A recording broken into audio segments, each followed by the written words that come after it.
안녕하세요. 저는 인생의 불구덩이 앞에서 겨우 뛰쳐나온 30대 여성입니다.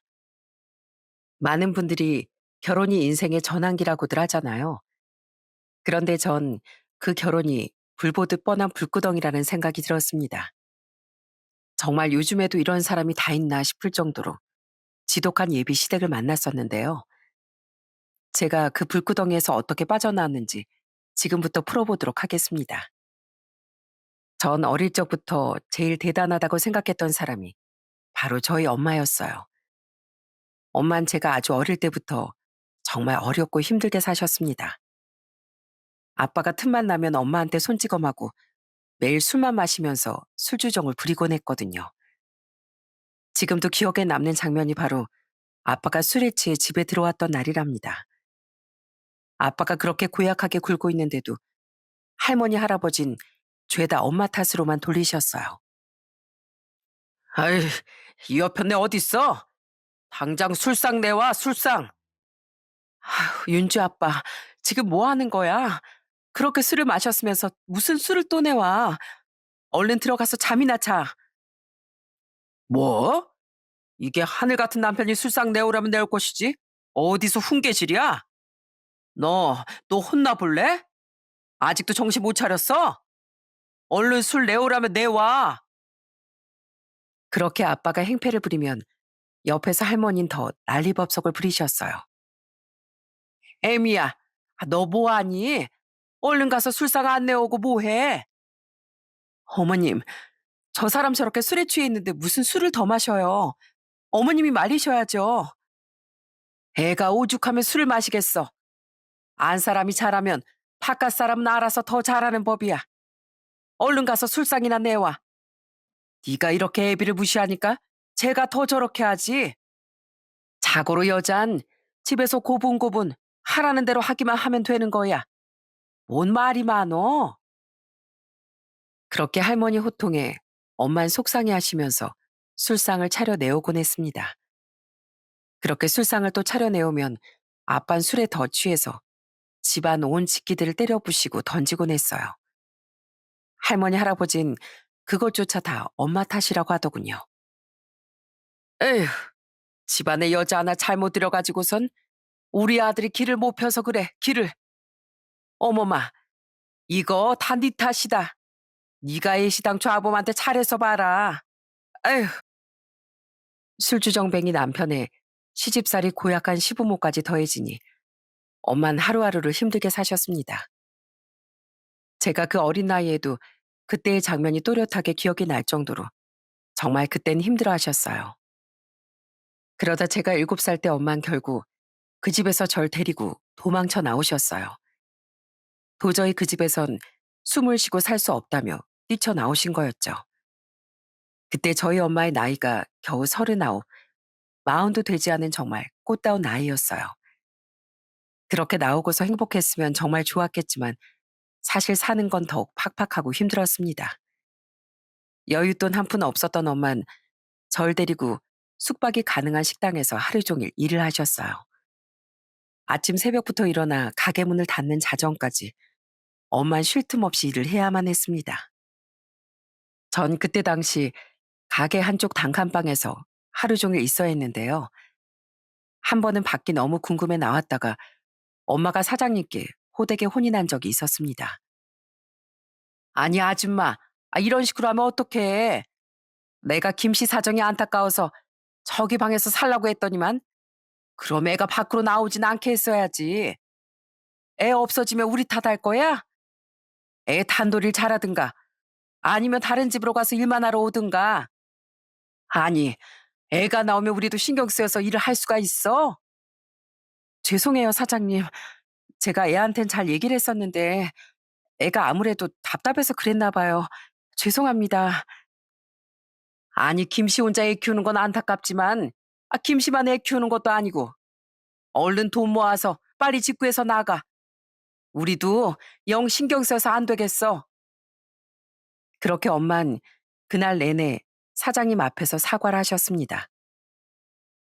그 모습을 방 안에서 지켜보면서 전 너무나 엄마에게 죄송했어요. 그래서 눈물만 뚝뚝 흘렸습니다. 엄마의 삶은 너무나도 고달프고 힘들었지만 단 한 번도 제 탓을 해본 적이 없었어요. 솔직히 요즘 뉴스에서도 흔히 나오는 게 혼자서 아이 키우면서 애한테 모진 말이나 행동을 하는 일들이었잖아요. 너만 안 태어났으면, 너만 아니었으면 하는 말을 많이 한다던데 전 엄마에게 그런 말을 한 번도 들어본 적이 없었습니다.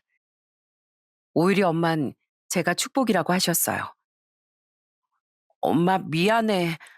내가 밖에 나가서 사장님한테 혼났지? 미안해 엄마. 아니야. 네가 얼마나 답답했으면 그랬겠어. 윤주야, 엄마가 금방 돈 모아서 창문 있는 집으로 이사 가자. 앞에 놀이터도 있고 그러면 더 좋겠지?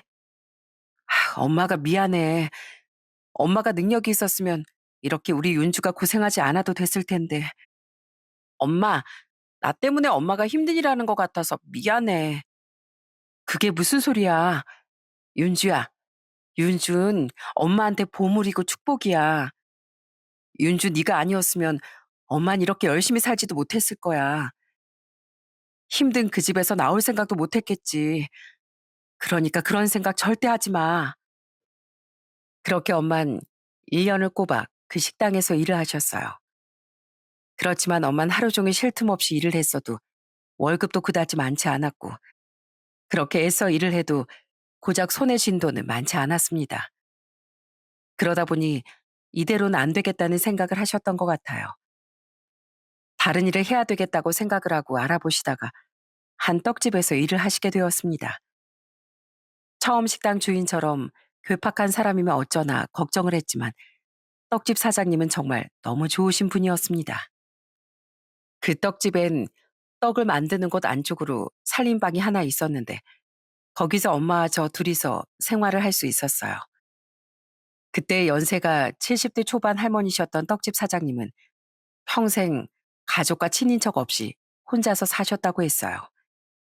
그래서 그런지 저를 무척이나 예뻐하셨던 기억이 있답니다.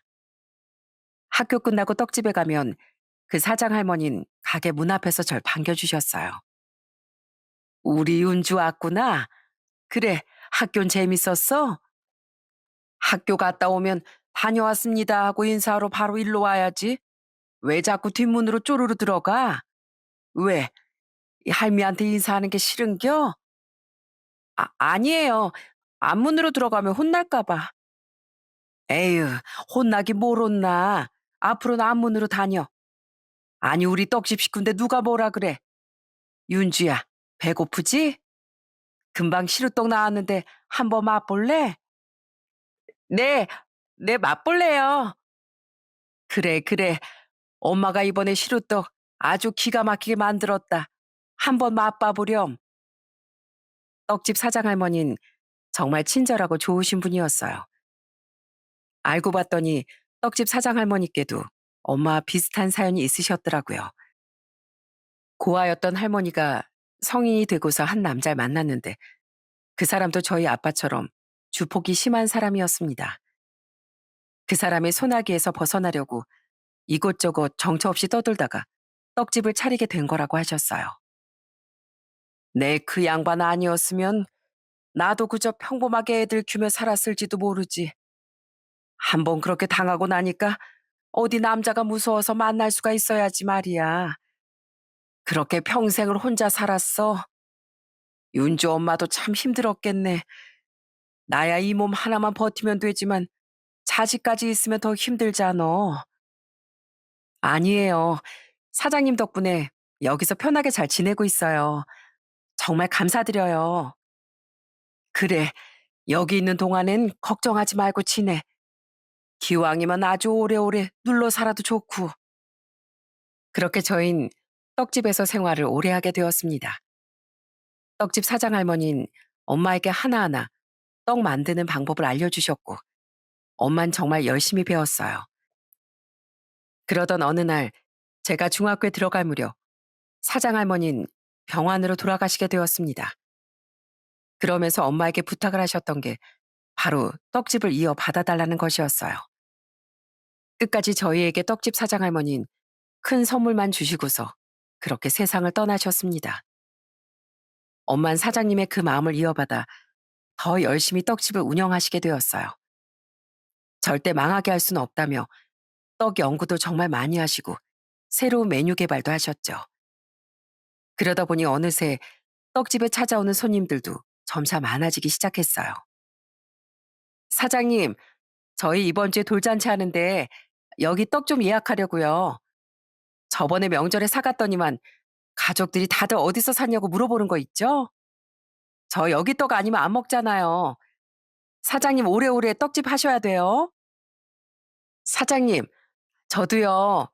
저도 여기 떡만 먹어요. 쫀득쫀득 어찌나 찰기가 좋은지 너무 맛있다니까요. 저도 다음 명절 때 여기서 예약하려고요. 그렇게 점점 떡집이 번창하던 어느 날 갑자기 저희 집에 큰일이 벌어지고 말았습니다. 그건 바로 떡집이 있던 지역이 재개발에 들어간다는 것이었어요. 윤주야, 이걸 어쩌니? 여기 재개발 들어가서 이제 떡집 문을 닫아야 한단다. 아휴, 이걸 어째. 사장님이 아시면 얼마나 속상해 하시겠어. 엄마 정말? 재개발되면 여기서 다시 장사 못 하는 거야? 그럼 어떡해? 이사 가야 되는 거야? 그러게나 말이야. 다른 곳을 알아보고 있는데 그래도 여기로 찾아오는 손님들이 얼마나 많은데 어떻게 다 두고 다른 곳에서 떡집을 다시 시작한다니. 결국 재개발로 더 이상 그곳에서 떡집을 운영하기 어렵게 되었고 엄만 다른 지역으로 옮겨 떡집을 다시 차리게 되었습니다. 사실 처음엔 손님들이 갑자기 뚝 끊겨 엄마가 정말 힘들어하시곤 했어요.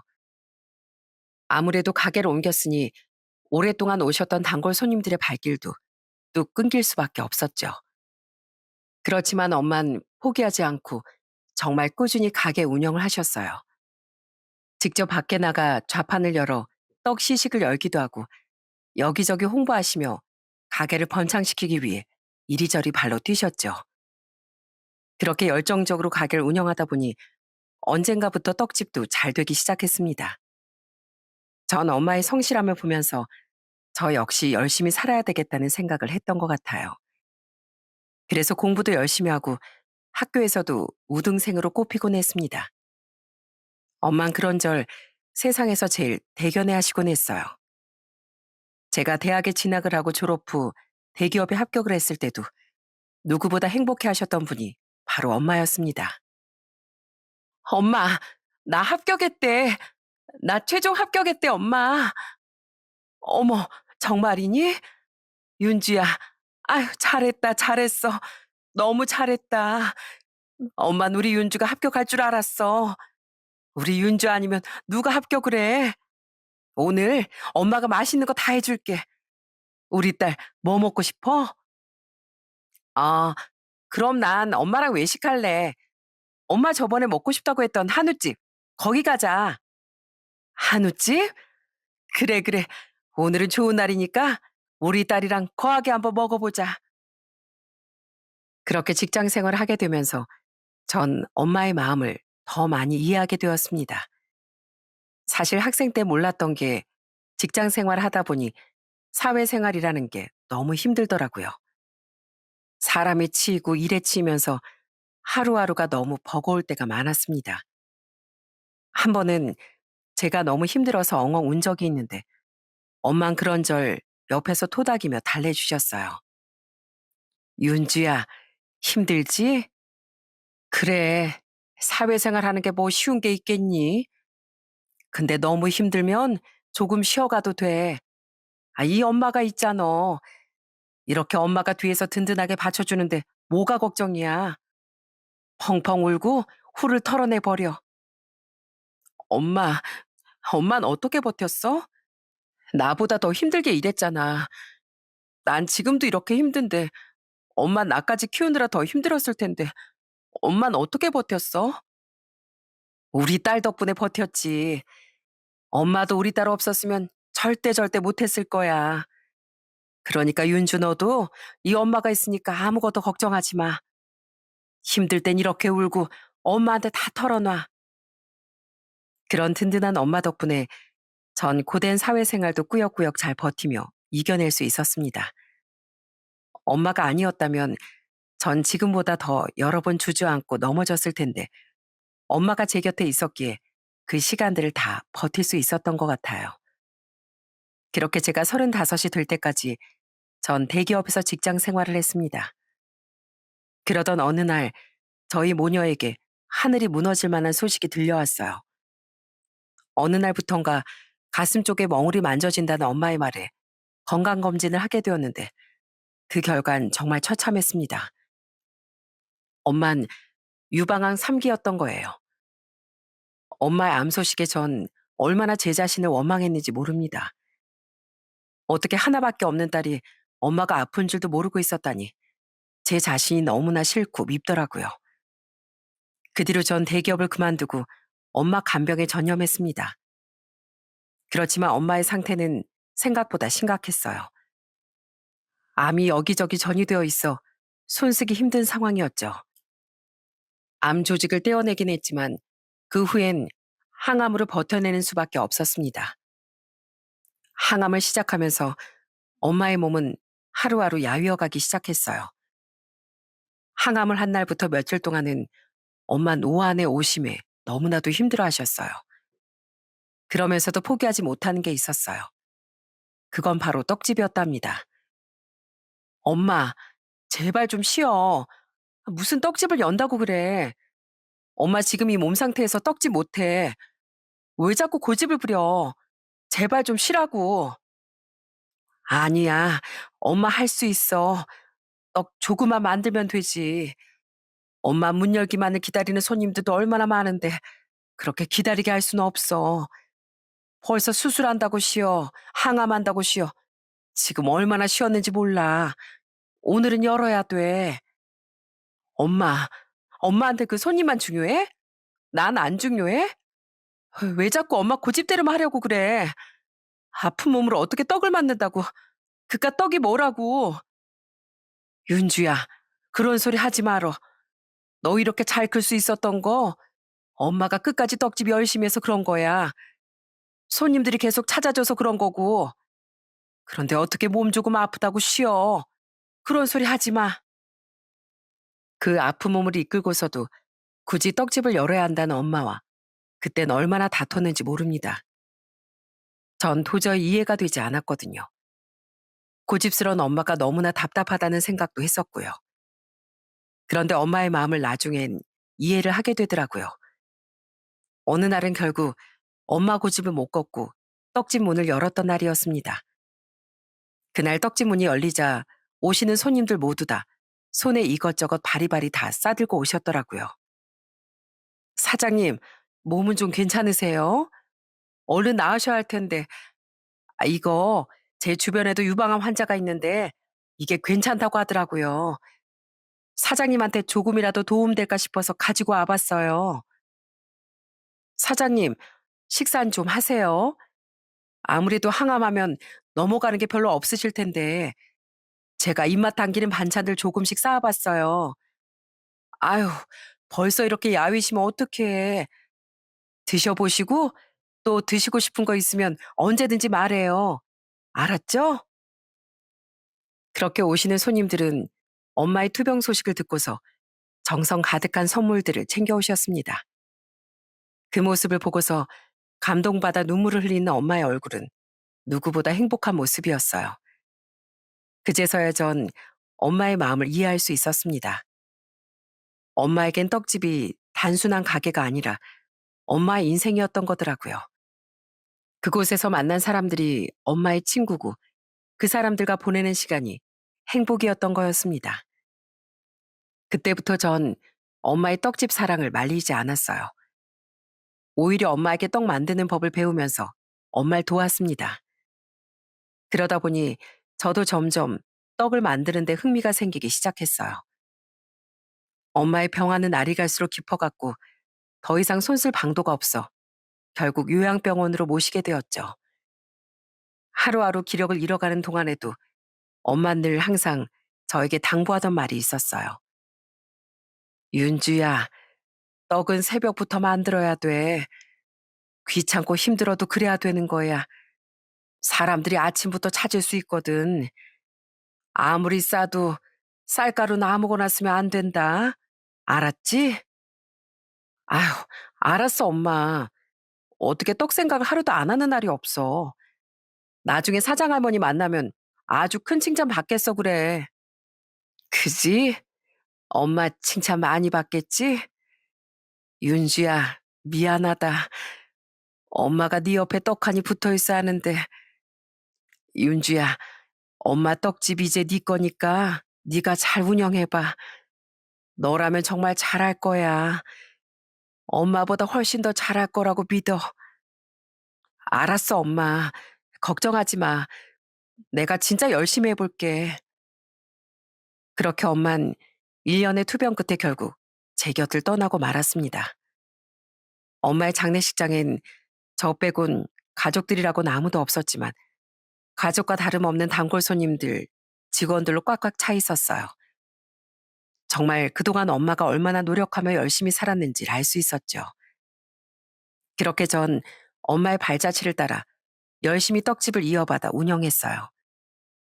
그러면서 제가 시작을 했던 건 요즘 트렌드에 맞는 떡을 개발하는 것이었습니다. 기성세대가 좋아하는 떡도 하지만 예쁘고 아기자기하고 색감도 좋은 떡들을 만들어 그렇게 팔기 시작했어요. 그러면서 저희 떡집에 왔던 분들이 인터넷에 글을 올리기 시작했고 그렇게 입소문을 타 많이 홍보가 되어서 손님들도 많이 늘었습니다. 장사가 잘 되기 시작하니 정말 뿌듯하고 기쁘더라고요. 하늘에서 지켜보는 사장 할머니도 엄마도 절 칭찬해 주실 거라고 생각했습니다. 그렇게 열심히 떡집을 운영하던 어느 날, 한 남자가 저희 가게에 찾아왔어요. 저는 그 남자를 보고 깜짝 놀랄 수밖에 없었습니다. 그 사람은 바로 제 대학 동기였거든요. 어? 너 최성목 맞지? 어? 야, 너 강윤주 아냐? 아니, 너 어떻게 여기서 있어? 여기에서 일하는 거야? 어, 나 여기 떡집 운영하고 있어. 아니, 어떻게 여기서 다 만나냐? 그러게. 아, 진짜 신기하다. 나 여기 유명한 곳이라고 해서 지나가는 길에 한번 떡 사 먹어보자 하고 온 거였는데 윤주 네가 하는 곳이었구나. 와, 안 그래도 너 대기업 그만뒀다고 들었는데 여기서 일하고 있었던 거야? 야, 너 어떻게 지냈어? 동기들 모임에도 한 번은 안 나오고 어떻게 지냈는지 진짜 궁금했었거든. 그렇게 그 대학 동기와 오랜만에 만나 얘기를 나누게 되었습니다. 들어보니 그 친구는 대학 부교수 일을 하고 있다고 하더라고요. 그때도 참 성실하고 열심히 공부했던 애였는데 역시나 부교수가 되었다는 소식을 듣고서 전 고개를 끄덕일 수밖에 없었죠. 그렇게 서로 연락처를 나누고 저흰 가끔씩 연락을 주고받았어요. 그 친구는 주변에 선물할 일이 있을 때마다 저희 떡집에서 떡 포장 세트를 사가곤 했습니다.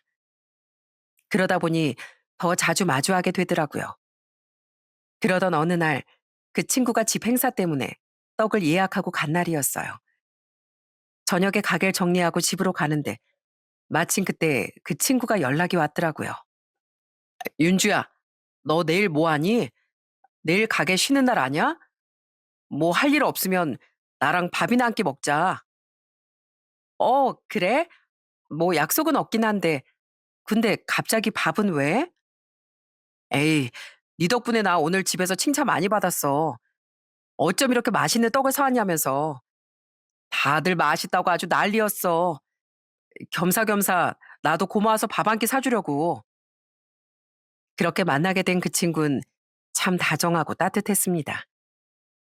어릴 적 제가 좋아하던 음식도 잊지 않고 다 기억을 하고 있더라고요.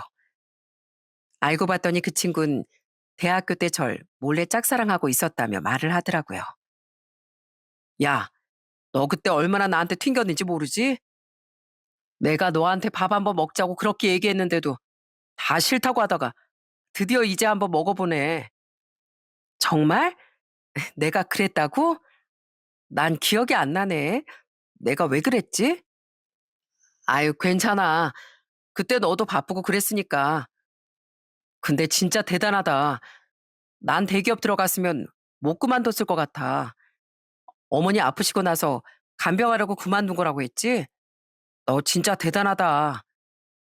대단은 무슨 엄마 아픈데 당연한 거지 뭐. 당연한 게 어딨어. 내리사랑은 있어도 치사랑은 없다고 하잖아. 자식이 부모 위해서 그렇게 한다는 거 그만큼 쉬운 일이 아니야. 난 그래서 너 대단하다고 생각해. 멋있어. 그렇게 한껏 절 칭찬하는 그 친구를 만나면서 전 사실 마음이 너무나 기쁘고 좋았어요. 솔직히 엄마가 아프시고 나서부턴 제 자신이 미울 때가 많았는데 그런 제 마음을 따뜻하게 어루만져 주는 것 같았습니다. 그런 따뜻한 친구에게 마음이 가는 건 어쩔 수 없었던 것 같아요. 그렇게 저흰 자연스럽게 연애를 시작하게 되었습니다. 연애를 하는 동안 저흰 다툼 한 번 없이 정말 행복하게 지냈어요. 아무래도 30대 후반이 다 되어서 만나다 보니 조금 더 성숙한 연애를 할 수 있었던 것 같습니다. 그렇게 1년의 연애 끝에 저흰 결혼을 다짐하게 되었어요. 솔직히 전 걱정이 조금 컸습니다. 저는 부모님도 안 계시고 떡집 일을 하지만 예비 남편은 부교수에 조금만 더 있으면 정식 교수가 될 수 있는 사람이었기 때문에 과연 그 집에서 절 좋아할까 싶은 생각이 들더라고요. 그러다 예비 시댁에 인사를 가게 된 날이었어요. 전 나름대로 깔끔하게 옷을 입고 과일 바구니를 들고서 예비 시댁으로 가게 되었습니다. 초인종을 누르자마자 정말 심장이 밖으로 튀어나올 것처럼 두근두근 엄청나게 뛰더라고요. 문이 열리자마자 보이는 건 바로 웃음기 하나 없는 예비 시모였어요. 안녕하세요. 처음 뵙겠습니다. 강윤주라고 합니다. 그래요. 들어와요. 예비 시모는 첫 인상부터 무척이나 차가웠어요. 한 번을 웃지 않고 바로 뒤돌아 거실로 들어가시길래 전 그 뒤를 쫓아 들어갔습니다. 이미 집에 있었던 예비 남편이 환하게 웃으며 절 반겼지만 전 그 얼굴도 눈에 들어오지 않을 정도로 잔뜩 긴장을 한 상태였어요.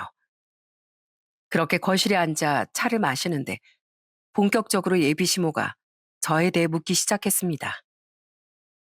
그래요.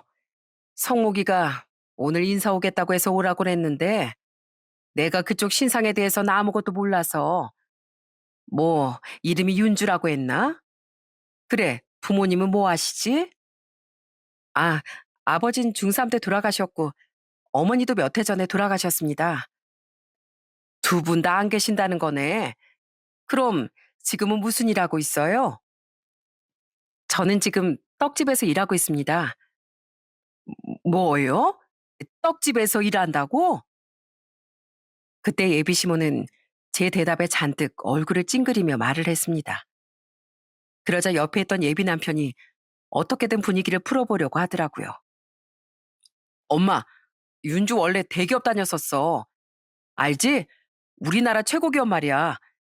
거기서 거의 10년을 일하다가 어머니가 아프셔서 간병하면서 그만둔 거야.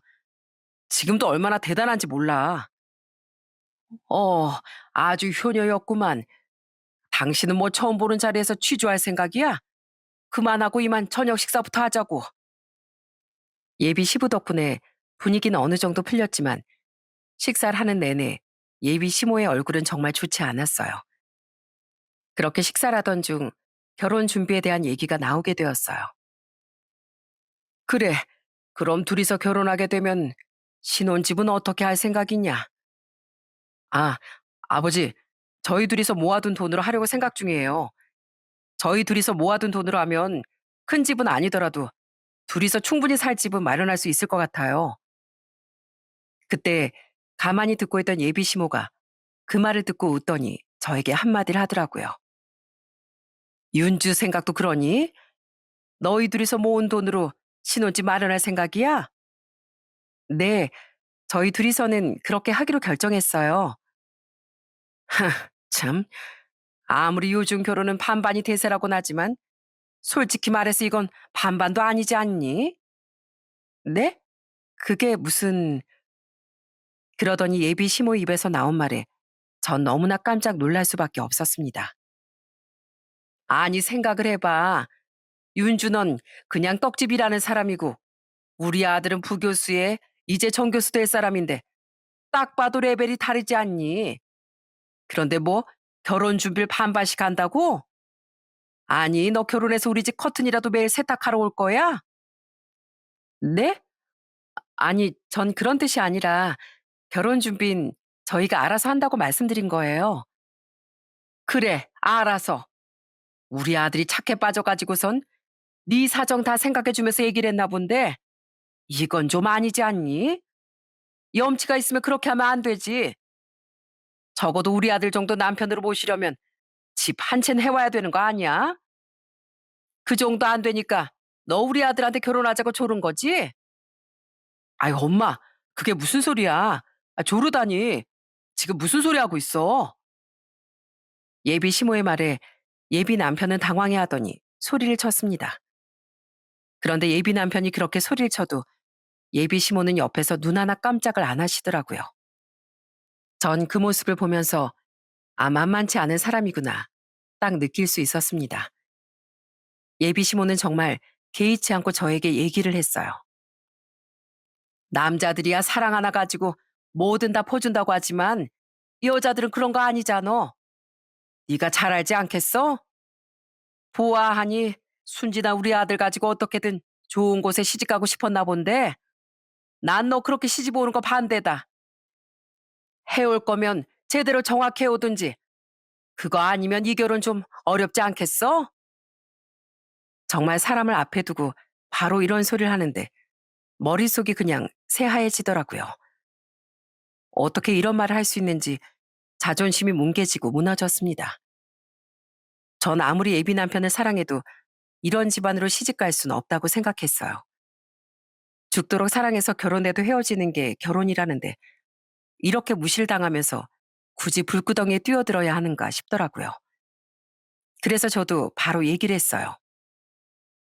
무슨 말씀하시는지 알겠습니다. 저도 그렇게 절 보신다면 이 결혼에 대해서 다시 한번 생각을 해봐야 할 것 같네요. 식사 맛있게 잘했습니다. 그럼 전 이만 가보겠습니다. 그렇게 자리를 정리하고 일어나 밖으로 나오자 예비 남편도 바로 뒤따라 나오더라고요. 윤주야, 윤주야, 내 말 좀 들어봐. 어? 윤주야, 나 너랑 결혼 안 해. 아니, 못하겠어. 니네 집이 얼마나 대단하고 좋은 집인지 나 모르겠는데 나도 귀한 집 딸이야. 사랑받고 컸다고. 근데 어떻게 날 그렇게 무시해? 난 그렇게 결혼하고 싶지 않아. 그만하자.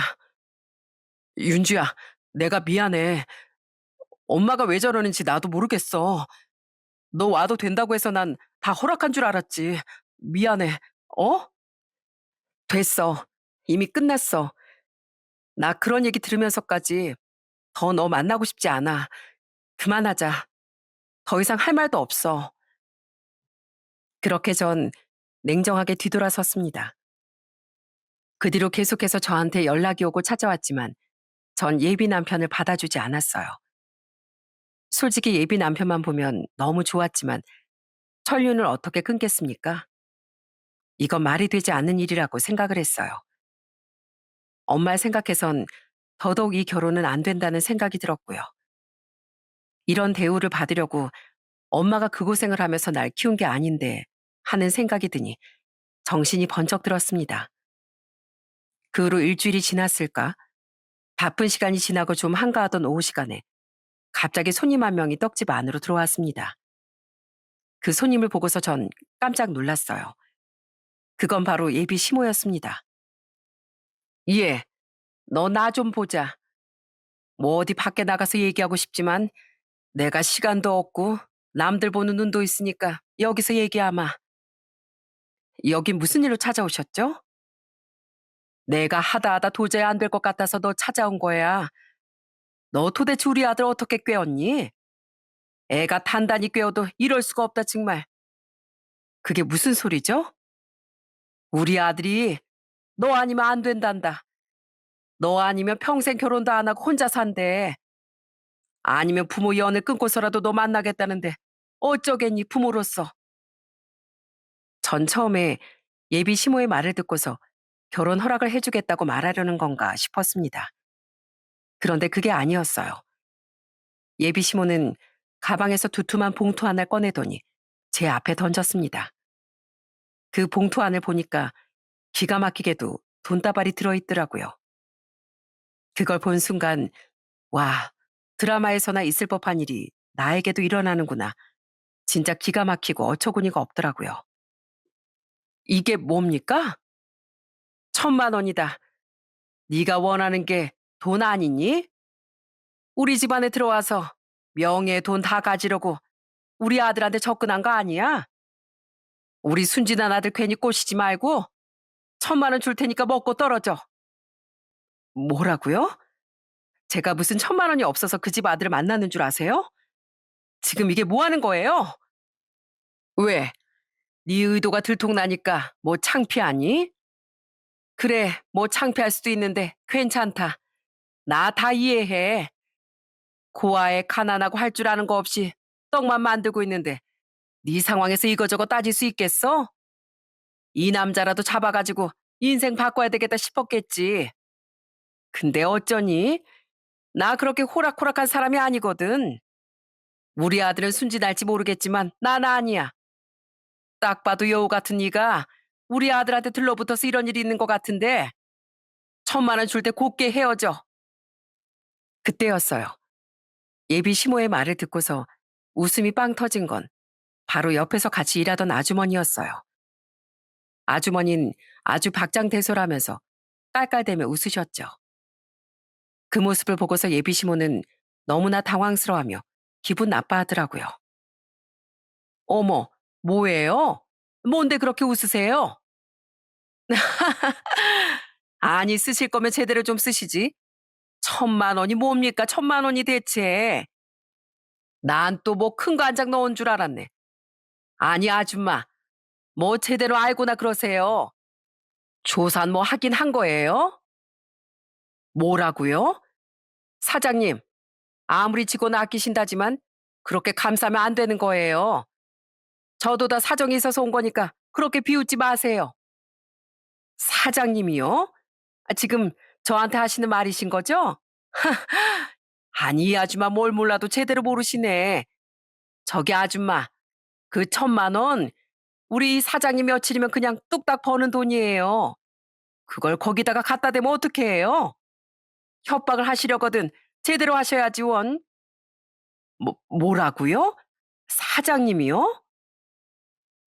아유, 제가 사장님이 아니고 바로 이쪽이 여기 강윤주 양이 사장님이에요.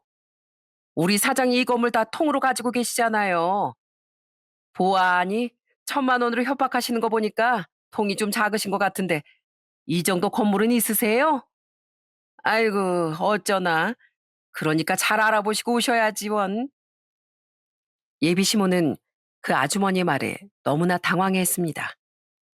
네, 예비 시모는 제가 돈 한 푼 없이 가난한 고아에 별 볼 일 없는 떡 만드는 일을 하고 있다고 생각한 것이었어요. 이, 이 건물이 다 얘 건물이라고요? 예, 사장님 건물이잖아요. 이걸 다 모르셨나 보네. 어쩌나 이제 다 날라가게 생겼네. 인생 고쳐먹으려고 한 건 우리 사장님이 아니고 그쪽 아드님. 그쪽 아드님 땡 잡을 뻔했는데. 아유, 엄마 때문에 다 놓쳐버렸네.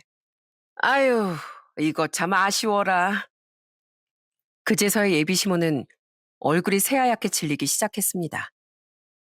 그 모습을 보면서 전 진짜 코웃음도 안 나오더라고요. 너, 너 이거 정말이니? 정말로 여기 건물 전체가 다 네 거야?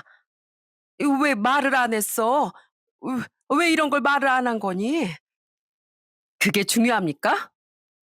애시당초 저한테 색안경 끼고 보신 건 제가 아니고 그쪽이잖아요. 어차피 그렇게 대놓고 반대하시고선 뭐 제가 이 건물 주인이라고 해서 바뀔 게 있나요? 아니, 그럼 좀 말이 달라지는데 속물은 제가 아닌 것 같네요. 그때도 말씀드렸지만 전 그 결혼 안 합니다. 절대로 안 해요. 그러니 걱정하지 마시고 1,000만 원 가져가세요. 아무리 그쪽 아드님이 제 발목 잡고 울어도 절대로 받아줄 생각 없습니다. 오늘 일로 더더욱이 받아줄 일은 없겠네요. 잘 아시겠죠? 그러니까 마음 놓고 가세요. 아니, 잠깐만, 잠깐만. 아유, 아줌마, 우리 장사해야 돼. 얼른 가세요, 가. 우리 사장님 더 큰 소리 치시기 전에 얼른 가시라고요. 그러면서 직원 아주머니가 예비 시모를 밖으로 내쫓아 버렸습니다.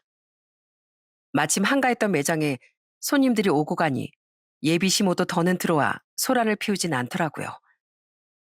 그 뒤로 전 예비 남편에게 이 사실을 말하고 파혼을 통보했습니다. 100번을 생각해도 이건 아니다 싶었거든요. 그랬더니 예비 남편은 집으로 가 한바탕 뒤엎었던 모양이었어요.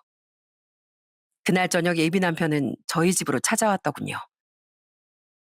윤주야, 제발 미안해. 이 문 좀 열어줘. 내가 다 잘못했어. 나 우리 집 사람들이랑 인연 끊을 거야. 평생 얼굴도 보지 않고 살게. 제발, 윤주야, 나 너밖에 없어. 돌아가. 난 너랑 같이 안 살아. 이미 마음 다 정리했고 다신 보지 말자. 윤주야, 네가 허락해 줄 때까지 기다릴게. 그렇게 하루 이틀이 지나 일주일이 넘을 때까지 예비 남편은 내내 저희 집을 찾아왔습니다. 그런 예비 남편을 몰래 봤는데 밥도 제대로 먹지 않는지 하루하루 야위어 가더군요. 다른 직원들에게 물어보니 떡집 주변에서도 내내 절 기다린다고 했어요. 도대체 부모라는 게 뭐길래 이토록 자식을 괴롭게 하는 걸까? 너무나 원통하고 슬펐어요. 저 역시 마음이 참 편하지 않더라고요. 그리고 뻔뻔한 예비 시모는 나중에 모든 사실을 알고서 절 또다시 찾아왔어요. 윤주야, 정말 미안하다. 내가 너 며느리라고 애시당초 생각하고 있었어. 그거 알지? 원래 아들 장가 보내려고 하면 괜히 심술 나고 그런 거. 나도 그땐 좀 그런 마음이었나 봐. 정말 미안하다. 난 우리 아들이 아까운 마음에 그랬지. 네가 엄마로서 좀 이해해다오. 어? 다시 우리 아들이랑 결혼 준비하면 안 되겠니? 아, 이렇게 부탁하마. 이미 깨진 그릇 다시 붙일 수 없습니다. 돌아가세요. 앞으로 한 번만 더 찾아오시면 영업 방해로 신고하겠습니다. 아니, 너 어쩜 이러니?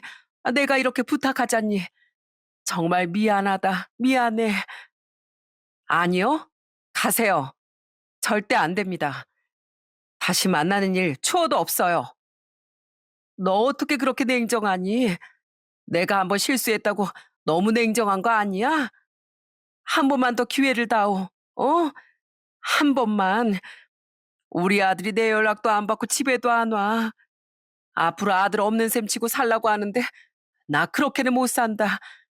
제발 우리 아들 한 번만 좀 받아다오. 결국 본인 아들이 자신과 연을 끊어버리자 그제서야 아차 싶었는지 절 받아주겠다고 찾아온 거였어요. 기가 막혀 밖으로 내쫓으려고 해도 예비 시모는 밖으로 나갈 생각을 안 하더라고요. 그때 직원 아주머니께서 나섰습니다. 저기요, 아주머니. 그러니까 처음에 1,000만 원 그 껌값 가지고 오지 말았어야지. 사람이 참 속이 팬댕이구만. 그리고 이제 내가 안 돼. 우리 사장이 결혼시키고 싶거들랑 돈 100억 가지고 오셔. 그래야 내가 우리 사장님 결혼시킬까 말까 하니까 그거 준비되거들랑 오셔요. 예? 아휴, 이것 좀 놓으세요. 아, 놓으라고요. 우리 사장이 이기고 싶거들랑 저부터 이길 생각하시고 오시고 다음엔 이렇게 친절하게 말 안 합니다. 소금 뿌리기 전에 얼른 썩 꺼지세요. 그렇게 또다시 직원 아주머니의 손길에 예비 시모는 밖으로 내쫓겨났습니다. 그 뒤로 몇 번을 더 찾아왔을 때 결국 큰 사건이 벌어지고 말았어요. 그날도 예비 시모가 저한테 또 부탁을 하려고 왔습니다. 윤주야, 제발 내가 딱 한 번만 이렇게 빌게. 우리 아들 내 연락도 안 받는다. 나 다시 너한테 쓸데없는 얘기 안 할 테니까 제발 좀 부탁하마. 이거 놓으세요. 이미 끝난 일입니다. 그렇게 또다시 찾아와 애원하는 예비 시모 때문에 머리가 아프던 그 순간 가게 문을 열고 들어와 제 팔목을 잡고 있던 예비 시모의 손을 뿌리친 건 바로 예비 남편이었어요. 도대체 여기까지 와서 뭐 하는 거예요? 어떻게, 어떻게 사람을 이렇게 끔찍하게 괴롭히냐고요? 성모가, 그게 아니라, 엄마 도대체 어디까지 절 창피하게 만드실 건데요? 제 인생 제 마음대로 못 살게 만드니까 그렇게 좋으세요? 어떻게 끝까지 사람을 창피하게 만드시냐고요? 아니, 그게 아니라, 난 너랑 다시 만나달라고 하려고. 엄마 말대로 만나라고 하면 만나고, 만나지 말라고 하면 만나지 말아야 돼요? 어떻게 모든 게 다 엄마 멋대로예요? 제가 지긋지긋해서 집 나간 거예요. 제 직업, 제 결혼, 제 인생 모두 엄마 마음대로 휘두르려고 해서. 그거 지긋지긋해서 집 나간 거라고요. 다시 한번 여기 찾아오면 저 평생 정말 엄마 없다고 생각하면서 살 겁니다. 아들 진짜 죽었다 생각하고 싶으시면 다시 또 한번 여기 찾아오세요. 아니, 성모가. 그렇게 한바탕 소동이 벌어지고 나서야 예비 시모는 더 이상 저희 가게에 찾아오지 않았어요. 그리고 그 일이 있고 난 뒤 예비 남편은 결국 마음을 접기로 했다며 저에게 사과를 하더라고요. 윤주야, 정말 미안해. 사실 나 엄마가 그럴 수도 있다고 마음속으로 생각했었어. 어릴 적부터 그랬어. 욕심도 많고 이기적이고 엄마한테 나뿐이었거든. 난 그게 정말 부담스러웠는데 그래도 결혼은 내 뜻대로 할 수 있을 거라 생각했어. 정말 미안하다. 엄마가 끝까지 이기적이어서 미안해. 아니야. 근데 나 아무리 생각해도 이건 아닌 것 같아. 우리 엄마가 얼마나 피땀 흘리면서 이 떡집을 운영했는지 내가 잘 알고 있는데 너랑 결혼하면 나 우리 엄마 얼굴 못 볼 것 같아. 이제 정말 그만하자. 그래, 미안하다. 우리 엄만 절대 너한테 어울리는 시어머니 상이 아니야. 나 역시 마찬가지고. 나 우리 집에서 나와서 살고 있어. 전엔 엄마가 내 인생을 이렇게 만들어줬다고 생각했는데 지금 생각해보니까 내 뜻대로 살았던 적이 한 번도 없는 것 같아. 잘 지내. 그렇게 저흰 이별을 하게 되었습니다. 정말 많이 고민을 했지만 평생을 이렇게 시댁 스트레스를 받으며 살 수 없다는 생각이 들었기 때문이었죠. 예비 남편도 결국엔 천륜을 끊을 수 없다는 생각을 했기 때문에 이별을 받아들였겠죠. 그렇게 제 결혼은 시작도 못한 채 끝이 나버렸습니다. 그 뒤로 전 더욱 열심히 떡집 일에 전념하고 있답니다. 엄마가 물려주신 이 떡집을 전 우리나라에서 최고가 될 때까지 더 노력하면서 살려고요. 이 떡집은 저에게 상상 이상의 존재가 되었습니다. 이 떡집에서 만난 소중한 인연들도 많고 추억들도 정말 많아요. 이걸 무시하는 사람과는 절대로 가족이 될 수 없을 것 같네요. 처음엔 저도 참 힘들었는데 제 곁엔 생각보다 정말 든든한 사람들이 많더라고요. 직원 아주머니도 그렇고 다른 직원분들도 모두 제 걱정을 해주신답니다. 사장님, 저희 이번에 회식 어떠세요? 제가 아주 기가 막힌 소고기집 알아놨는데 사장님이 거하게 한번 쏘시죠. 좋죠, 아주머니. 이번에 저희 다 같이 회식도 하고 휴가도 다녀오는 거 어떠세요? 우리 단합대 한번 못 해봤잖아요. 우리 식구들인데 이번에 한번 뭉치죠. 좋아요. 전 사장님이 원하는 거면 다 좋습니다. 이렇게 절 그대로 따라주고 존중해주는 고마운 분들이 곁에 있기 때문에 전 더 열심히 살아보려고요. 가끔씩 사연을 듣다 보면 결혼을 준비할 때 심한 반대에 부딪혀 고민하시는 분들이 정말 많더라고요. 그런데 제가 생각하기엔 제일 중요한 건 저 자신이라고 생각합니다. 내 행복을 위해서 가장 먼저 고민해야 할 게 무엇인지 곰곰이 생각해 봐야 하는 것 같아요. 사랑과 집착은 종이 한 장 차이라고 하죠. 사랑이라고 생각했던 게 집착일 수도, 또 집착이라고 생각했던 게 진정한 사랑일 때도 있죠. 제가 이번 일을 겪으며 알게 된 거라면 사랑하는 무언가가 있다면 그 자체만으로 존중해주고 아껴주는 게 바로 진정한 사랑이라는 겁니다. 이것저것 재고 따지다 보면 사랑은 퇴색할 수밖에 없는 거죠. 그러니 지금 내 마음과 같지 않다고 해서 미워하거나 실망해서 사랑하는 사람과 다투셨다면 한 번쯤 그 사람 그 자체만으로도 인정해주고 사랑해주세요. 그럼 아마 관계가 더 따뜻해지고 깊어질 거라고 생각합니다. 부디 여러분들은 앞으로도 행복하시길 바라며 이만 제 사연을 마치도록 하겠습니다. 모두들 건강하시길 바랄게요.